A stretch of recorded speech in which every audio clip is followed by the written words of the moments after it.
Hi, I'm Rick Polston with Oreck Product Support. Today we're going to discuss the service or disassembly for service and detailed cleaning on the new Ultimate CC 1600 canister. We've already taken the liberty of preparing by removing some of the external components like the hose, the attachments, and now we're going to go ahead and remove the exhaust filter. And we're going to open the exhaust filter door, set that to the side. And then we're going to remove the attachment caddy on the side by just lifting upward. And now we're going to turn the unit. We're going to open the intake door where the hose attaches. We're going to remove our disposable bag.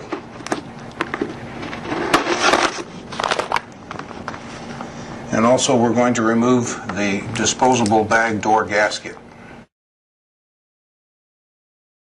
Removing the gasket, and we're also going to remove the motor filter holder and filter, and then close the inlet door.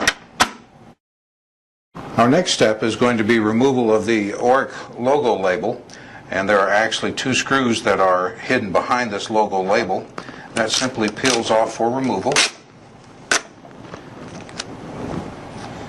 That gives us two screws that are recessed here, and we also have 6 other screws.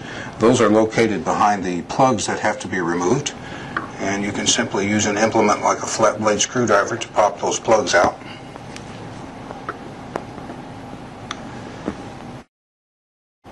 And lastly, we have 2 plugs over the grip screws.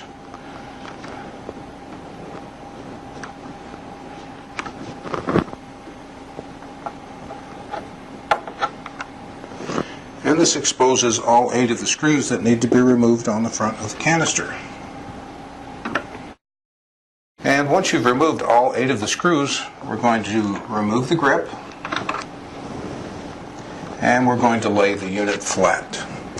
And this would be a good time to mention that the Oreck logo label that we removed from the unit will have to be replaced, and these are available on your parts list. There are no housing interconnects, so this is going to be a simple procedure of separating the housings, just lifting the top housing off. Removal of the top housing gives you access to the actuator for the switch itself, the motor, and of course the cord. The TCO or thermal cutoff is included with the motor if you're doing a motor replacement or if you're needing to replace that thermal cutoff. Also, be aware of the pins that are located on the housing, which are for the strap. And for reassembly of the unit, a couple of things that we want to point out. One is the strap pin that's located down near the bottom next to the motor, and this is loose fitting and is easy to lose, so be cautious or aware of that. And then also the grip cap. This must be seated and must be placed in before the housings are joined together, so make sure that you seat that firmly. We've joined our housings together. We've almost reinstalled all of our screws. It's important to note that the grip must be reinstalled before installing the final 2 screws up here on the top.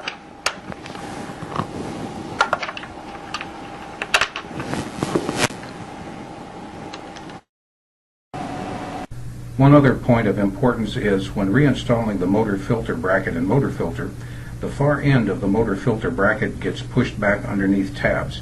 Then the front end gets snapped into position. This concludes our disassembly of the unit for detailed cleaning or service. For additional information, including cleaning the commutator, please refer to the service guide on the Learning Connection.